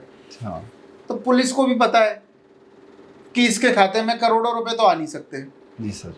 पुलिस भी आएगी तो यही सवाल पूछेगी, और पुलिस के पास उसको खुद को जाना चाहिए कि साहब मेरे साथ ऐसे ऐसे हो गया। इस मामले में मैं और पुलिस का तो पता नहीं, जयपुर पुलिस की जरूर तारीफ करूंगा। जयपुर पुलिस इस मामले में तो बढ़िया है कि उनको पता है कि इस व्यक्ति के साथ फ्रॉड हुआ है, उस पर्सन को ही पकड़ने का काम करती है। पकड़ना कैसे जी? इंटरनेट प्रोटोकॉल आईपी होती है, हर ट्रांजेक्शन की आईपी होती है। ठीक है। मतलब ये तक पता है कि किस इंटरनेट का उपयोग करके आपने मुझे 10 रुपए पेटीएम किए। पुलिस ये पता लगा सकती है। That is called IP of that particular transaction. अब भिखारी जो व्यक्ति था, जिसके खाते से वो बेगर, जो जिसके खाते के साथ ये किया, इन लोगों ने फ्रॉड किया उसके साथ, उसने तो ट्रांजेक्शन किए नहीं ना, उसका इंटरनेट का उपयोग हो रहा था। जिस व्यक्ति ने फ्रॉड किया उसके आईपी को ट्रेस करके पुलिस वहां तक पहुंचती है फिर, ठीक है, कि यहाँ से हो रहा था। मान के चलिए कोई कहीं से गांव से जाके किसी बेगर को अकाउंट खुलवाया और जयपुर में आके, मानसरोवर में आके वो लोग बैठ के फ्लैट में आलीशान से में 5 स्टार होटल में जाके और चोरी चोट्टे पाने का काम कर रहे हैं। वहाँ की लोकेशन सब आ जाएगी। और जो ये लोग सोचते हैं कि हमारा कोई कुछ नहीं कर सकता, तो भैया सरकार है, वो कुछ भी कर सकती है अगर अपनी पे आ जाए तो। जी सर। और सर यदि सर कोई व्यक्ति इंडिया से बाहर, आउट ऑफ इंडिया से बैठे इंडिया में फ्रॉड कर रहा है, तो सर क्या उसके ऊपर क्या अपने इंडियन जो कानून रूल रेगुलेशन लागू होंगे? 100% अप्लाई होगा, 100% अप्लाई होगा उसके ऊपर भी। हाँ, उसके लिए एमलेट लेटर रोगेटरी का प्रोविजन भी है। अच्छा। म्यूचुअल लीगल असिस्टेंट ट्रीटीज, मतलब ये कि हमारा 43 कंट्रीज के साथ एमलेट साइंड है। मतलब इंटरपोल के साथ भी कोऑर्डिनेट करते हैं। जैसे हमारे जो व्यूअर्स हैं उनको बड़ा इंटरपोल का नाम तो आपने काफी सुना होगा, गूगल पे सर्च करना इंटरपोल, इंटरपोल की वेबसाइट खुलेगी, आप सबके नोटिसेस देखोगे, मेल, चॉक्सी, वॉक्सी, अंटरसेंट सब मिल जाएंगे आपको वहाँ पे। रेड नोटिस, येलो नोटिस, सब तरीके के नोटिसेस हैं उसमें कि कौन कैसे क्या गया। अब कोई फ्रॉडस्टर बाहर चला गया और उसका रेड नोटिस इशू हो गया, रेड कॉर्नर नोटिस इशू हो गया, तो उस साइट पे भी अपलोड हो जाएगा, इंटरपोल और सीबीआई की वेबसाइट पे भी। प्लस एमलेट और लेटर रोगेटरी के माध्यम से हम उसको पकड़ के भी ला सकते हैं। तो इंटरनेशनल लॉ का वो लफड़ा आ जाता है ना, हाँ। फिर भी हम पकड़ के ला सकते हैं। ठीक है सर। सर आज सर ऑनलाइन शॉपिंग टू होती है, तो सर जैसे इंस्टाग्राम पे तो एड आता है कि ये वेबसाइट आप इससे ये सामान मंगाइए, आपको इतना % ऑफ मिलेगा। और सर मैंने सर वहाँ से सर वो सामान ऑर्डर कर दिया, मेरे अकाउंट सर पैसे भी कर दे, बट सर वो सामान नहीं है मेरे पास में। सर उस स्थिति में सर अगर ऑथेंटिक साइट है, फ्लिपकार्ट है, तो कंज्यूमर केस कर दो। ठीक है। फर्जी साइट ही फर्जी है तो फर्जी के लिए तो क्राइम कर दिया उसने। हाँ। साइबर क्राइम की कंप्लेंट कि साहब मेरा इतना इतना पैसा चला गया, यही सॉल्यूशन है इसके लिए। तो साइबर क्राइम की कंप्लेंट दर्ज कराओ, पैसा ही तो गया है, 1930 है ना अपने पास। ठीक है सर। हाँ। और सर हाल ही में सर इंडियन गवर्नमेंट ने काफी ऐप बैन किए हैं, सर वो ऐप बैन क्यों होती है? अब देखिए टिकटॉक की बात कर लेते हैं, मोस्ट फेमस केस टिकटॉक है, और भी ऐप पर मैच वगैरह है। और डेटा ले रहे थे जी। आपको क्या लगता है टिकटॉक जो वाला है, ऐसा बताते हैं कि भाई चाइना वाइना में तो कंफू कराटे सिखा रहा था, पढ़ाई के लिए वीडियोस वायरल कर रहा था। मतलब उनके फीड पे दिखती वो वीडियोस थी। हाँ। और हमारे यहाँ क्या दिखता था बताओ, आप ही बताओ। यही डांस हो रहा, डांस प्रोग्राम चल रहा है, कलाकार कला का प्रदर्शन कर रहे हैं। हाँ, और कला प्रेमी लोग कला का आनंद ले रहे हैं देखने का। वहाँ पे दूसरी तरीके की कलाएं दिखाई जाती थी। अच्छा। हाँ, तो डेटा भी ले रहे थे, फिर यहाँ के रूल्स एंड रेगुलेशन का फॉलो नहीं कर रहे थे। तो भारत सरकार के पास section 69A of the information technology act है to block any of the site, application और समथिंग लाइक दैट, कि कोई अगर वो देश की इंटीग्रिटी के साथ कोई खिलवाड़ करे। जी सर। क्योंकि टेररिस्टों ने भी अकाउंट बना रखे थे टिकटॉक पे और उनको भी लोग फॉलो कर रहे थे, पिस्टल लेके दिखा रहे थे कि हम बहुत बड़े कहीं के डॉन हैं। और भी बहुत सारी डेटा को लेके जो चीजें थी उनको फॉलो नहीं कर रहे थे। ठीक है सर। सरकार को लगा बंद करना है, बंद कर दिया। हमारा देश, हमारी सरकार, कौन सी चाइनीज कंपनी आई, बंद कर देंगे हम, कर दिया। सरकार के पास है ना कानून 69A। अच्छा। हाँ, ठीक है। और सर जैसे सर गेमिंग ऐप है, गेम में ड्रीम तो हुआ, हाँ, छुपी जी हुआ, जो वेट सर्च दे रहे। ड्रीम 11 ने ऑनलाइन मनी गेम तो बंद कर दिया। हाँ सर। और नॉर्मल गेम चल रहा है। अब गेम की 3 कहानियां हैं। गेम 3 तरीके के होते हैं। अच्छा। सोशल गेम्स, ई स्पोर्ट और ऑनलाइन रियल मनी गेम। तो online real money game is illegal, E sport is legal, social money game is legal. What is E sport, social money game? E sport participation fees होगी, participation fees के बाद pricing money मिलेगा आपको, ना कि winning money. और online real money game में winning money होता था। Expectation of winning is 100% illegal according to the promotion regulation of the online money game act. Sir अपन डेटा सर अभी हाल ही में काफी अच्छा ट्रेंड चला सर, काफी लोग अपनी अच्छी अच्छी फोटो जेमिनी ऐप से सर बना रहे हैं, काफी खूबसूरत साड़ियों में लड़के बना रहे हैं, लड़के बढ़िया सूट बूट में बढ़िया ओडी भी बैठे शानदार फोटो पोस्ट रहे हैं। तो सर जेमिनी से सर इतनी अच्छी फोटो बने तो ये फायदा देता है कि हमारी अच्छी फोटो बने। सर इससे कुछ नुकसान भी आने वाले टाइम में हो सकता है? अब गूगल इतना तो है नहीं, गूगल दुनिया की सबसे बड़ी कंपनी है, गूगल का ही है ना ये जेमिनी। जी सर। तो ये ऐसे तो है नहीं कि इस गूगल ने इतनी मेहनत कर रहा है, करोड़ों रुपए के पैकेज दे रहा है लोगों को और हमारे लिए फ्री में कि ये लो जी भानु जी आपकी बहुत सुंदर बना देते हैं आपको, आप तो इंडिया में रहते हो, सुंदर तो थे ही नहीं, हम सुंदर बनाते हैं आपको, हम ये आगे सुंदर बना। टोटल फ्रॉड है, टोटल स्कैम है। ये डेटा ले रहे हैं हमारा। और हम किस चीज़ के लिए राजी हो रहे हैं जी? 4 लाख ज़्यादा जाएंगे हमारी फोटो पे, 4 लाख ज़्यादा जाएंगे, दुनिया कहेगी बहुत सुंदर लग रहा है, दोस्त कहेंगे नाइस, कमेंट आ जाएगा लव का, और वो उसको भी पता है जो लव का कमेंट कर रहा है वो ऐसी तैसी करेगा, मजाक बनाएगा मेरा, लेकिन फिर भी फोटो डालना है कि मैं दिखना चाहिए आज का सलमान खान। हाँ। लोग तो एप्स बना बना के डाल रहे हैं भाई साहब। जी सर। हाँ, पेट निकल रहा है, उसको पेट निकलते हुए फोटो को डालेंगे जेमिनी पे, एप्स बना के दीजिए, वो 6 पैक एप्स बना के दे देगा उसका, और उसको डाल रहे हैं कि देखो मैं कैसा फिट हो गया। डेटा चोरी करने का तरीका है। डेटा सबसे कीमती चीज है आज की दुनिया में। Right sir. और डेटा को डेटा का एक गजब का एग्जांपल देता हूं मैं।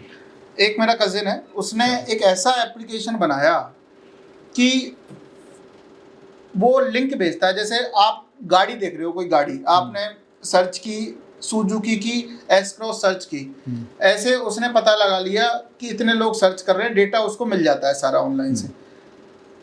फिर वो 1000 लोगों को सेलेक्ट करता है, उनको मेल भेजता है, ऑफर भेजता है। मतलब आपकी सारी कैटेगरी उसको पता है कि भानु जी एस क्रॉस अगर देख रहे हैं कोई सुजुकी की, तो इनका 11 से 15 लाख के बीच में इनका बजट है, इनको मैं एक ऐसा ऑफर देता हूँ, मेल करता हूँ, जो ये गाड़ी तुरंत परचेज कर लें, और वो फिर कर लेता है आदमी। ऐसा ये तक रिसर्च चल रही है अब। और इस डेटा के लिए कंपनीज कितना पे करती होंगी, क्योंकि उनकी तो एक कार बिक रही है सिर्फ इस डेटा के बेस पे कि आप कार कौन कौन सी बार बार सर्च कर रहे हो। तो ये डेटा इतना इंपॉर्टेंट है। उन्होंने फोटोज ले लिए, हमारे सारा डेटा ले लिया, एक्सेस ले लिया, सब कुछ ले लिया। अब उनको क्या चाहिए? अब हम सोचते हैं कि हमारे साथ साइबर फ्रॉड हो गया जी, हमारे साथ ये हो गया। कहाँ से होता है? ये गलती अपनी है। डेटा तो हम खुद दे रहे हैं। जी सर। ये डेटा। अब लड़कियों का देखो जी, लड़कियों साड़ियों के वो कर रहे हैं, फोटोज बना रहे हैं और बड़ी सुंदर सुंदर इमेजेस बना के और वो डाल रहे हैं। फैंस भी हैं उनके, कमेंट भी कर रहे हैं, हाँ, और नाइस दीदी और वो सब कर रहे हैं। तो और एक लड़की ने तो कहा भी कि सब उसके मूल था, मतलब तिल था। हाँ। तिल वाला वो केस चला था। उसमें क्या था कि उस लड़की ने एक वो जेमिनी को प्रॉम्प्ट दिया कि साहब मेरा ऐसा सुंदर सा फोटो बना के दो।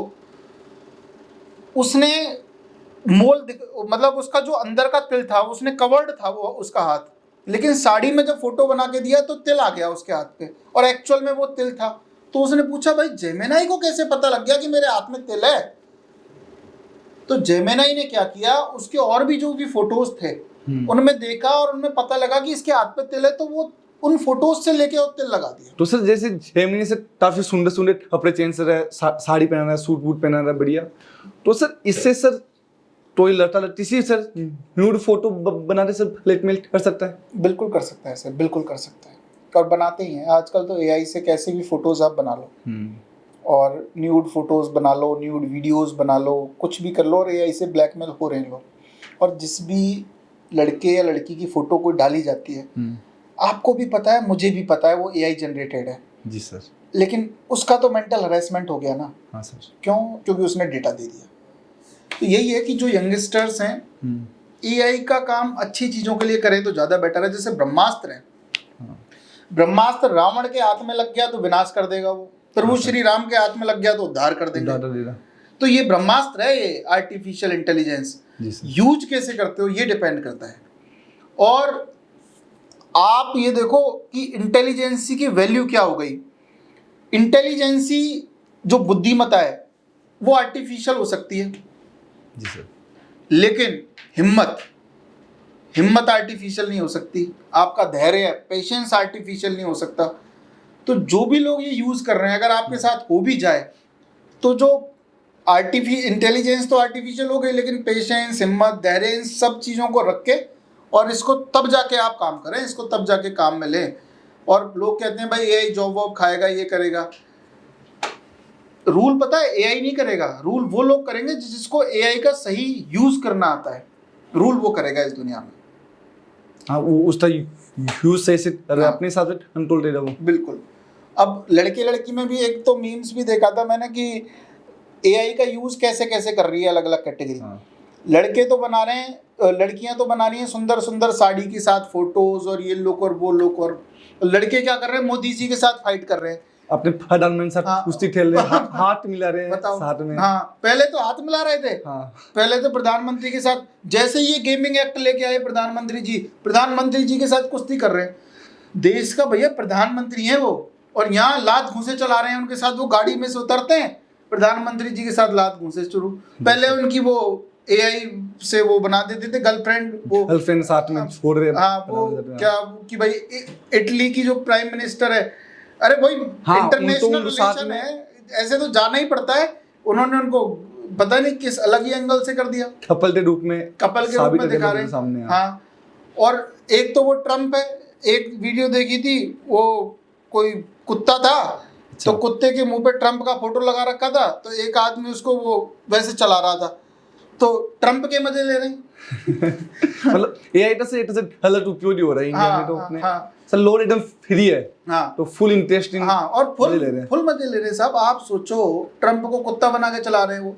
जी सर। मोदी जी के साथ झगड़े कर रहे हैं, राहुल गांधी जी के साथ डांस करवा रहे हैं। राहुल गांधी की एक वीडियो है, राहुल गांधी डांस कर रहा है, सपना चौधरी के गानों पे डांस करवा रहे हैं राहुल गांधी को। उस तो टाइटल सेक्शन बनाते हैं। हाँ, हाँ, और खुद की फोटो डालते हैं अब, और खुद की सारी चीजें डालते हैं वो, कि साहब मेरे साथ मोदी जी का फोटो आ जाए, मोदी जी के साथ एआई ला के दे देगा फोटो। डेटा तो दे ही दिया ना। मतलब सर फाइनल ये थी, इससे हो तो अपना नुकसान रहा है, डेटा चोरी हो रहा है अपना। हाँ, वो तो मोदी जी केस नहीं कर रहे, नहीं केस भी कर सकते हैं, मान हानि का डिफेमेशन तो कर ही रहे ना उनका। अरे भाई मोदी जी के साथ क्यों बना रहे हो आप? और कानून आएगा, आप देखना कोर्टों में एआई के केसेस इतने आने वाले हैं। आर्टिफिशियल इंटेलिजेंस से जो भी हरकतें हो रही हैं, इतने सारे केसेस कोर्ट में आएंगे भाई। देश तो कानून के हिसाब से चलेगा। अब आपकी कोई फोटो बना के और सामने वाला व्यक्ति लात घूंसे करे आपके साथ और वो वायरल हो जाए, आपको बुरा नहीं लगेगा? यार कौन है आदमी?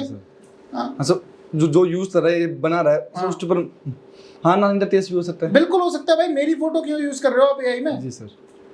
आज की चर्चा तो सर भाई यही समाप्त करते हैं सर। सर फिर सर आज की वीडियो में काफी इंटरेस्टिंग हुआ, तो सर आपने सर काफी अच्छे से काफी इंटरेस्टिंग जवाब दिया सर। सर अपनी जो ऑडियंस है सर उसको काफी मजा आने वाला है, ये तो 100% है सर इस वीडियो पे। और सर अपन फिर से जल्दी मिलते हैं। और सर आपने सर अपने इम्पोर्टेंट समय से हमें इतना समय दिया, सर बहुत बहुत धन्यवाद sir. Thank you so much. और आपने भी बहुत तरीके से, और मतलब काफी मेरे को काफी बार तो आपने फंसाने का भी ट्राई किया ना। तो पर ठीक है, चलो थैंक यू सो मच। और नेक्स्ट टाइम मिलते हैं। और आपके जो भी दर्शक हैं उनको मेरा नमस्कार, और सबसे बड़ा थैंक यू इनको और इनकी टीम के लिए। यादव जी पीछे बैठे हुए हैं और इनके लिए इन्होंने पूरी मेहनत करते हैं ये लोग, और मुझे अपॉर्चुनिटी दी, इसके लिए तहे दिल से धन्यवाद। Thank you so much. Thank you sir.